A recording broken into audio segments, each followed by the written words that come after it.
A week ago, the Federal High Court here in Abuja sentenced the leader of the indigenous people of Biafra, or IGBO, NNAMDI KANU, to life in prison after finding is guilty of 7 charges of terrorism.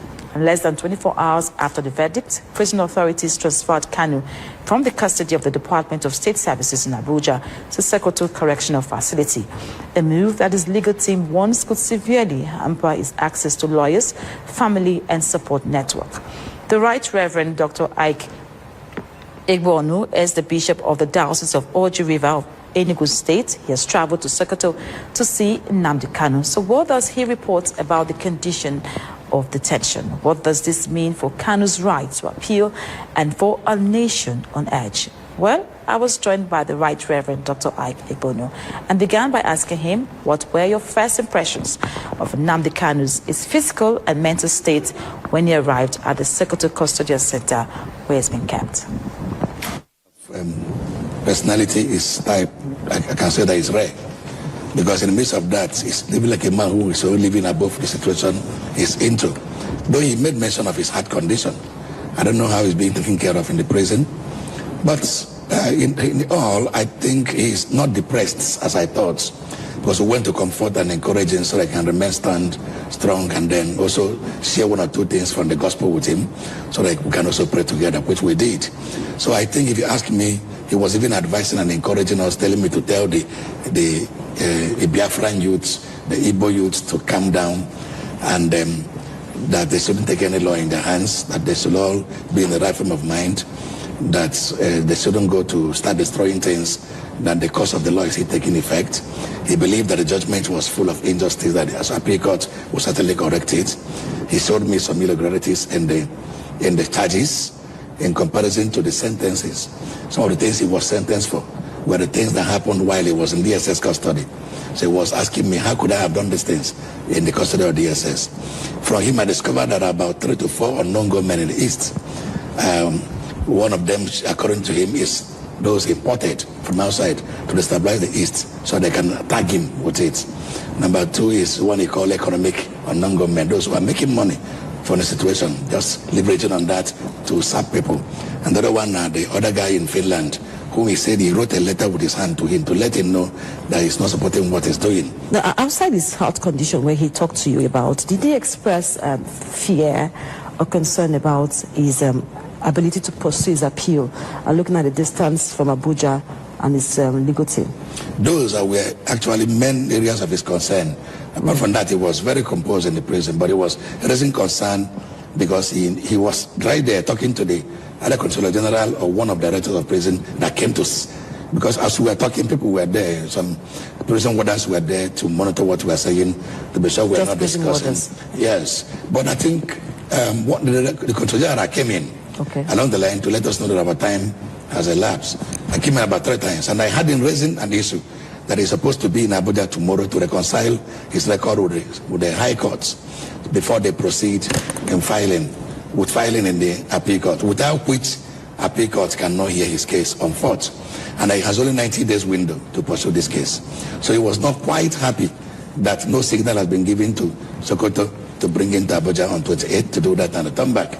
I also heard when he was requesting to talk to his lawyer over an issue that the lawyer was raising about misunderstanding about some things he wrote in, he gave him to file for him. He's feeling bad about not being able to speak to his lawyers, but I remember very well that he sacked his lawyers. No, he didn't sack his lawyers. But it was everywhere. No, he didn't sack his lawyers. So what did he do?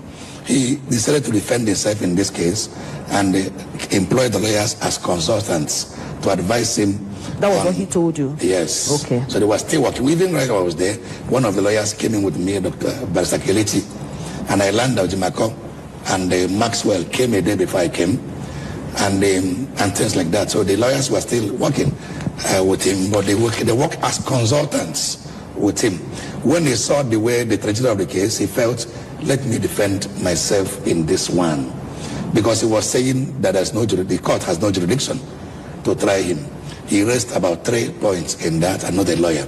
He said that there was a rendition from Kenya that is abridging already an existing international law, that there will have been a process, formal process of bringing him down from Kenya. That was not done. He was kidnapped. But that kidnapping alone, that the case had been messed up. He also said that the law upon which he was tried in terrorism was a repealed law. In 2013 or so, it was repealed. That the law is no more in existence. So that alone has spoiled the case. And then he also mentioned that the crimes he committed, according to them, he committed them in London. And that case should be tried in London, not in Nigeria. And again, that nobody will have been a terrorist talking. Like something like churches who pray, die, die, die, die. If they say die, die, die, and people die, would they say that they are those who killed them? If you don't catch anybody in the act with a gun shooting, you also raise an alarm that are people who carry gun around that have not been arrested. I don't want to go into those ones now. If you say he was supposed to be tried in London, he was brought back to Nigeria and he was tried in the competent court. That's the point. It was that the court, being competent, has no jurisdiction over the matter. Because of this point he raised. That's why he challenged the jurisdiction. He put a motion for challenging the jurisdiction of the court. And according to him, the court did not pay attention to that motion at all. That according to the court someone who is on trial, do you think it's right for that person to exhibit some certain behaviors while in court? That is also an issue. From another lawyer who was there, he behaved rudely. But the lawyer said that he understands why he was behaving rudely. There was not given room to tender his final written address, which is a right of every defendant, that the court refused him tendering that. And that is a kind of incriminating him. But that's the only way he can put a defense to every allegation that was levied against him in that place. By telling the judge, God punish you? He said, because when he said that was when the judge denied him that final written address. He now knew that this is an injustice. It is not normal with the law court. Are you in support of Kanu? I know in support of what he did in the courts, but I also know he's a human being who can overreact. Even Jesus one day became angry and pulled the cane. Are you supporting him for everything from the beginning to where he is right now? I did not support some of his actions, but I support his agitation. Okay. Because Nigeria is collapsing. You and I know that. And not only Kanu, from Sokoto Street, I discovered that even outside in the street of Sokoto, Fulanis, some of them, good ones among them, who are rational enough, are in support of But do you realize that he actually called for people to be killed? I don't follow his broadcasts. I am so busy to know whether he said that or not. But I'm telling you, people's feeling.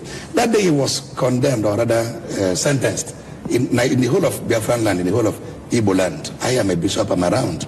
It looks like people, somebody, like, it's like a dead, somebody died. But people were jubilating. We saw all the videos and pictures not on social media. Igbo land. It's like the day. In the southeast. No, if I see anybody jubilation, it's political jubilation. I am telling you as a bishop, we are close to the people. It's like somebody died in Igbo land. It's like the hope of the Igbos buried. That is how average young man in Igbo land felt that day.